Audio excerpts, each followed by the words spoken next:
आदाब, मुंसिफ टीवी में आपका इस्तकबाल है। उत्तर प्रदेश और उत्तराखंड की खबरों के साथ मैं हूं मोनिस अनवर। देखेंगे तमाम बड़ी खबरें। आगाज करेंगे हेडलाइंस के साथ। मैनपुरी में सीएम योगी आदित्यनाथ ने किया रोड शो। बुलडोजर पर खड़े होकर लोगों ने किया स्वागत।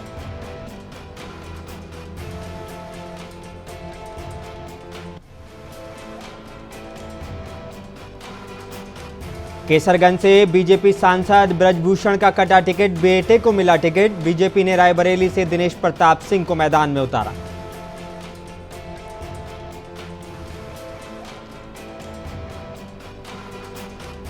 और मैनपुरी में भीड़ देखकर गदगद हुई मायावती, बोली बसपा को मिलेंगे बेहतर परिणाम।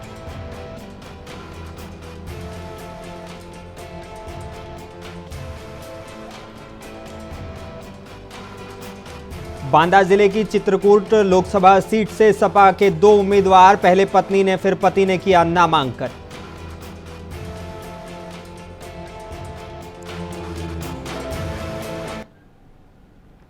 उत्तर प्रदेश के मुख्यमंत्री योगी आदित्यनाथ ने मैनपुरी सीट से बीजेपी प्रत्याशी जयवीर सिंह के समर्थन में रोड शो किया है। बीजेपी पार्टी का गढ़ माने जाने वाले मैनपुरी में योगी के रोड शो में भारी भीड़ हुई। इस दौरान बीजेपी कार्यकर्ता बुलडोजर पर खड़े नजर आए।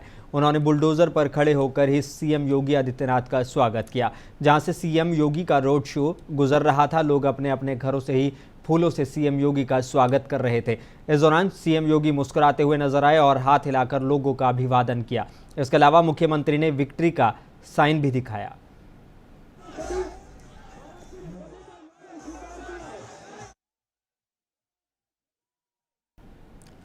लोकसभा चुनाव के मद्देनजर भारतीय जनता पार्टी ने आज अपने उम्मीदवारों की 17वीं लिस्ट जारी कर दी है। इस लिस्ट में जिसका इंतजार था, रायबरेली सीट और केसरगंज के उम्मीदवारों के नाम के पत्ते खुल गए हैं। जैसी चर्चा थी उसी के मुताबिक केसरगंज सीट से पार्टी ने ब्रजभूषण के बेटे करण भूषण को टिकट दे दिया है। वहीं पार्टी ने रायबरेली के उम्मीदवार के नाम का भी खुलासा कर दिया है। पार्टी ने यहां दिनेश प्रताप सिंह को मैदान में उतारा है। बीजेपी ने अपने मौजूदा सांसद ब्रजभूषण शरण सिंह का टिकट काटकर उनके बेटे करण भूषण सिंह को केसरगंज सीट से मैदान में उतारा है। दरअसल करण भूषण सिंह बीजेपी सांसद ब्रजभूषण सिंह के छोटे बेटे हैं। 13 दिसंबर 1990 को उनका जन्म हुआ था और बेटी और एक बेटे के पिता भी हैं। वो डबल ट्रैप शूटिंग के नेशनल खिलाड़ी रह चुके हैं।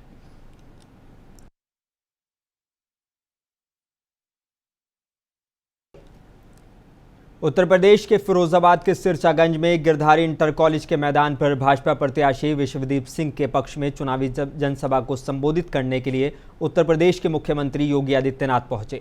इस दौरान उन्होंने जनसभा को संबोधित करते हुए कहा कि यहां से गठबंधन और बसपा ने भी अपने प्रत्याशी उतारे हैं। क्या कांग्रेस और सपा के लोग राम मंदिर का निर्माण करा पाते? राम मंदिर बनने से सभी खुश हैं।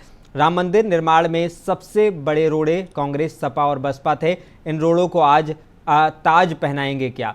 और ये कहते हैं कि राम हुए ही नहीं। सपा के लोग कहते थे कि अयोध्या में परिंदा भी पर नहीं मार सकता। अयोध्या में राम मंदिर और काशी में काशी विश्वनाथ का निर्माण हो गया है। मथुरा में जितनी भी भूमि है वो भगवान कृष्ण की भूमि है।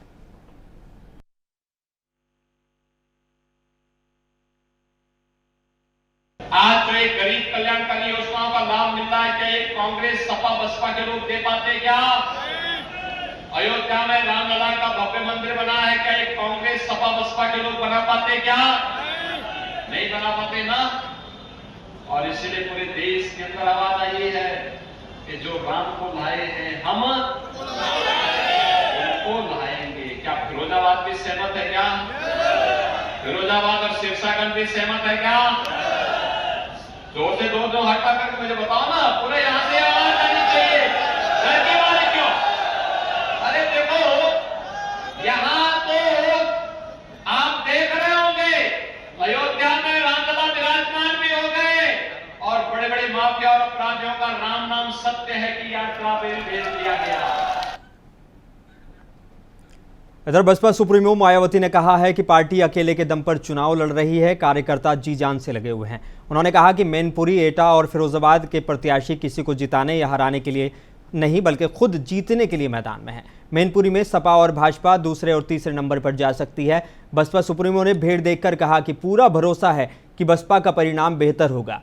कांग्रेस पर निशाना साधते हुए मायावती ने कहा कि कांग्रेस की गलत नीतियों की वजह से केंद्र और राज्य को से हाथ धोना पड़ा है। कथनी और करनी में भी अंतर होता है। भाजपा केंद्र में वापस नहीं आएगी।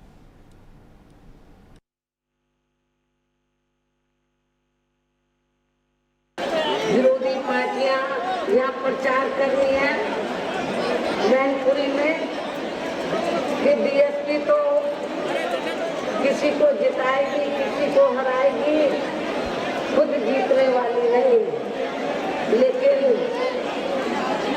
उल्टा ही ना हो जाए। पार्टियां ऐसा कह रही हैं बीएसपी के बारे में, कई वही दोनों पार्टियां दूसरे और तीसरे नंबर पे ना चली गई। हालांकि आज यहाँ की इकट्ठा हुई अपार भीड़, वह भीड़ के भी जबरदस्त।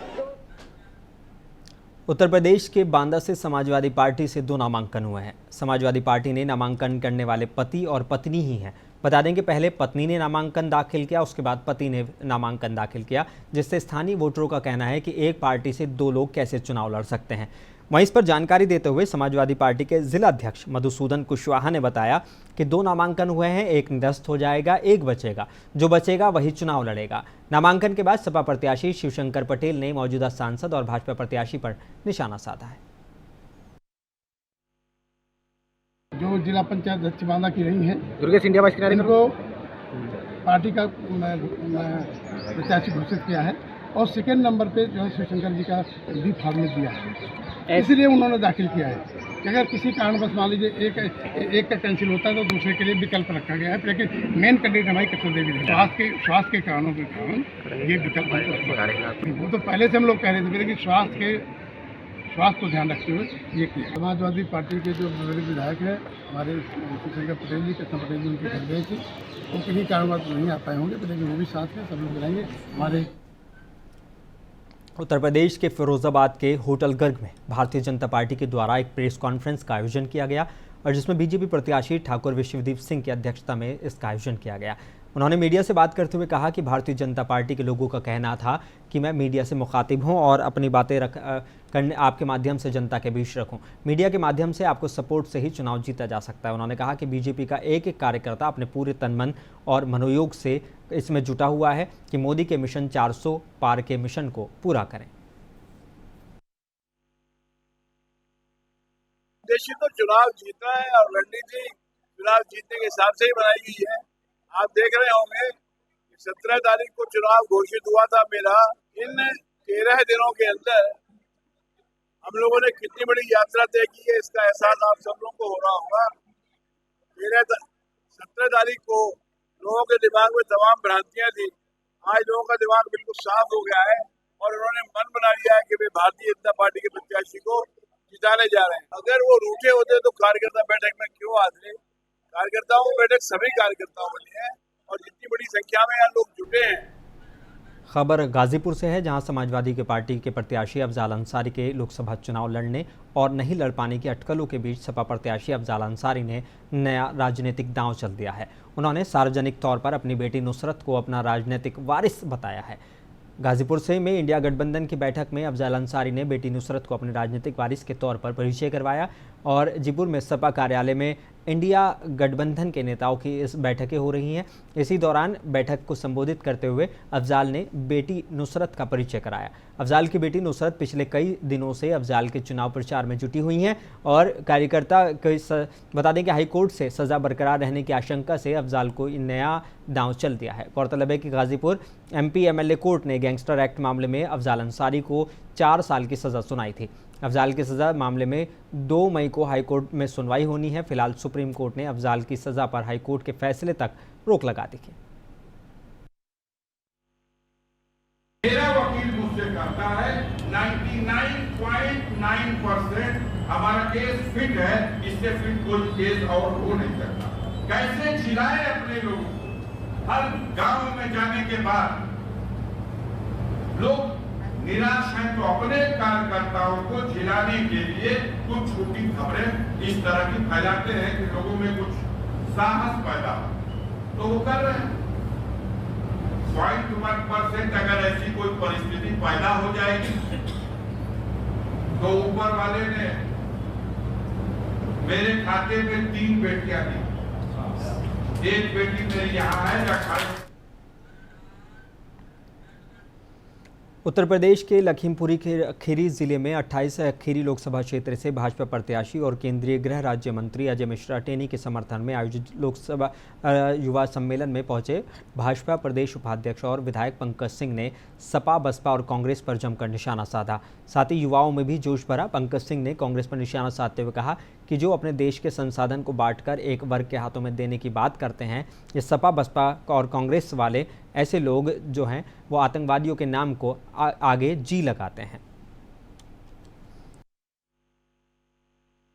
देखिए, यूथ उत्साहित है। मोदी जी को देश का तीसरी बार प्रधानमंत्री बनाने के लिए तैयार है और वह मैं देखता हूं कि वह उत्साह पूरे उत्तर प्रदेश में, पूरे देश भर में यह उत्साह फैला हुआ है। देखिए विजय तो भारतीय जनता पार्टी की ही होनी है, लेकिन इससे संबंध में भी जो मैं देख रहा हूं कि बहुत सारी संस्थाओं के साथ प्रशासनिक तंत्र भी लोगों से अपील कर रहा है। हम लोग भी अंतिम दिन के लिए क्या व्यवस्था, वोटिंग वाले दिन के लिए क्या व्यवस्था हम लोग कर सकते हैं, लोगों से अपील कैसे करें, लोगों को कैसे उनको पोलिंग स्टेशन तक वो पहुँचें, इसके बारे में उनसे अपील कर रहे हैं, आग्रह कर रहे हैं। मैं मानता हूं कि आने वाले समय में ये वोटिंग परसेंटेज ये बढ़ेगा, क्योंकि लोग भी। संभल लोकसभा से भाजपा प्रत्याशी परमेश्वर लाल सैनी का आज कार्यकर्ताओं ने जोरदार स्वागत किया। इसके साथ ही परमेश्वर लाल सैनी ने मीडिया से बात करते हुए बताया कि सभी धर्म के लोगों का प्यार उनको मिल रहा है और भरपूर समर्थन भी मिल रहा है। उन्होंने कहा कि किसी से कोई टक्कर नहीं है, जीत निश्चित है और 2 लाख वोटों से संभल सीट जीत रहे हैं।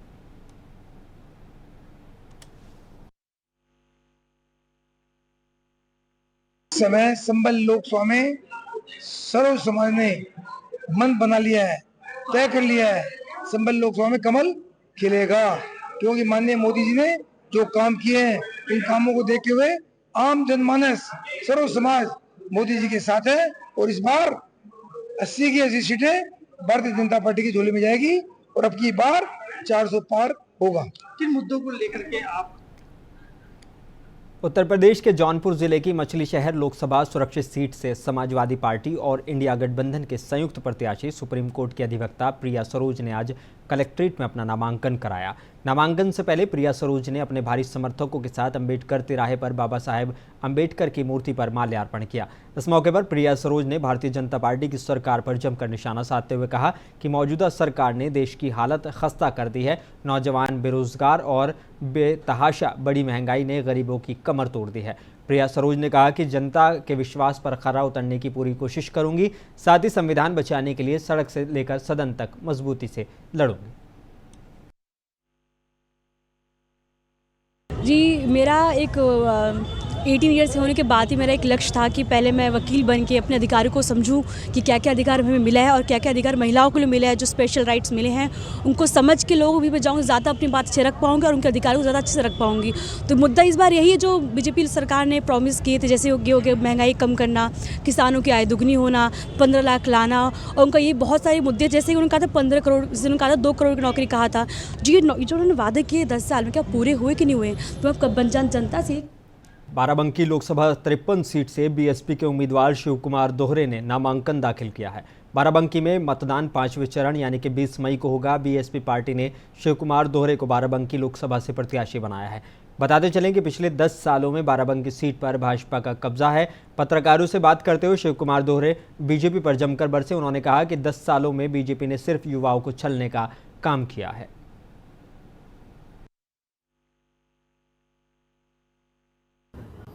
देखिए, बहन जी ने हम पे विश्वास करके आप सबके बीच भेजा है और मैं जनता की हर इच्छा और कामना को पूर्ण करने का प्रयास करेंगे। बहुजन समाज पार्टी की राष्ट्रीय अध्यक्षा बहन कुमारी मायावती जी का शासनकाल आप सबने देखा है।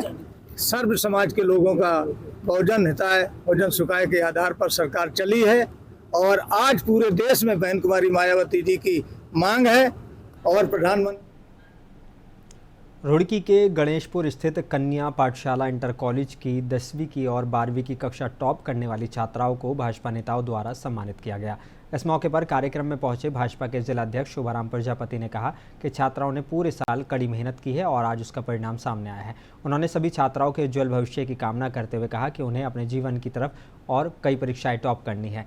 इस मौके पर भाजपा प्रदेश कार्यकारिणी सदस्य ललित मोहन अग्रवाल ने टॉप करने वाली छात्राओं को बधाई देते हुए छात्राओं से अपने उनके अभिभावकों के साथ साथ विद्यालयों के शिक्षकों का भी सर ऊंचा कर दिया है। आज महिलाएं किसी से भी कम नहीं हैं। इस मौके पर उन्होंने टॉप करने वाली छात्राओं को प्रोत्साहन के तौर पर कुछ धनराशि देकर सम्मानित किया।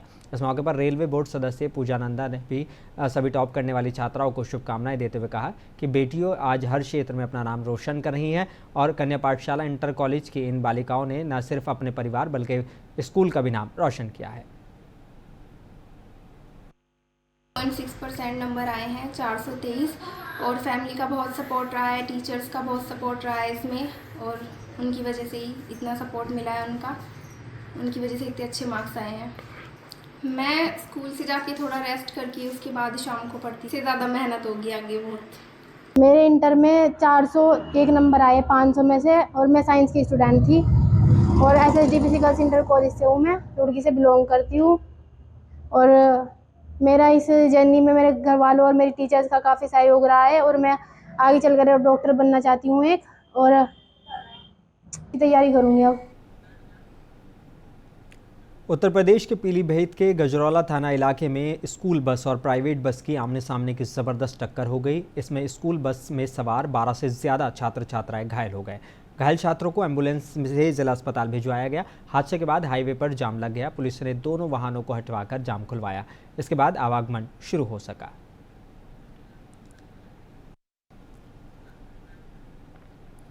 और उत्तर प्रदेश के बुलंदशहर में एक युवक के सांप के काटने से मौत हो गई। परिजनों ने अंधविश्वास में युवक के शव को गंगा में बांध कर रखा। उन्हें बताया गया कि इससे जहर उतर जाएगा, लेकिन शरीर से कोई हलचल नहीं होने पर परिजनों ने वहीं अवंतिका देवी घाट पर उसका अंतिम संस्कार कर दिया। युवक की बॉडी को गंगा में बांधकर रखने का वीडियो सामने आया है। 26 अप्रैल को थाना इलाके के गांव जयरामपुर को देना के रहने वाले 20 साल के मोहित कुमार मतदान करने के बाद खेत पर चला गया था। इस दौरान उसे सांप ने काट लिया, जिसकी सूचना उसने परिजनों को दी। परिजन उसे इलाज के लिए डॉक्टर के पास ले गए और आराम नहीं मिलने पर परिजन उसे बाईगीरो के पास ले गए, लेकिन उसकी हालत और ज़्यादा बिगड़ती चली गई। कुछ लोगों ने परिजनों को बताया कि सांप के काटे व्यक्ति को अगर गंगा के प्रवाहित जल में रखने से जहर उतर जाता है। इस अंधविश्वास में आकर परिजन युवक के शरीर को गंगा में रखे रहे। यहाँ शव को गंगा पुल से बांधकर पानी के प्रवाह में रखा गया और सांस वापस न आने पर बाद में वहीं उसका अंतिम संस्कार कर दिया गया। खबर गाजीपुर से है, जहां एक चौंकाने वाला मामला सामने आया है।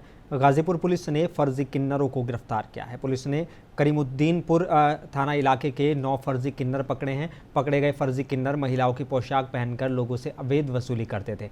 इतना ही नहीं, ये फर्जी किन्नर पैसे न देने पर लोगों से अभद्रता और मारपीट तक करते थे। पिछले दिनों इन फर्जी किन्नरों ने पीआरडी जवानों से भी मारपीट की थी और पीआरडी जवानों पर फायर भी किया था। फिलहाल पुलिस ने इन फर्जी किन्नरों को गिरफ्तार कर लिया है। पूरा का पूरा वाकया इसमें ये निकल के आया कि उस क्षेत्र में, यद्यपि पिछले कुछ दिनों से भी ये शिकायत मिल रही थी कि कुछ ट्रांसजेंडर वहाँ पे लोगों के घरों में जाते हैं और कोई भी मांगलिक अवसर होता है तो वहाँ जाके एक तरह से लोगों का एक्सटॉर्शन करते हैं। लोगों को भी जालौन में छोटी छोटी बातों को लेकर 2 पक्षों में खूनी संघर्ष हो गया। छोटे से विवाद में दोनों पक्षों के लोगों में जमकर लाठी डंडे चले और ईंट पत्थर चले। दोनों पक्षों में हुए खूनी संघर्ष में 2 महिलाएं सहित 8 लोग घायल हो गए। सूचना पर पहुंची पुलिस ने सभी घायलों को अस्पताल पहुंचाया। पुलिस ने कुछ लोगों को हिरासत में लिया है और कार्रवाई शुरू कर दी है।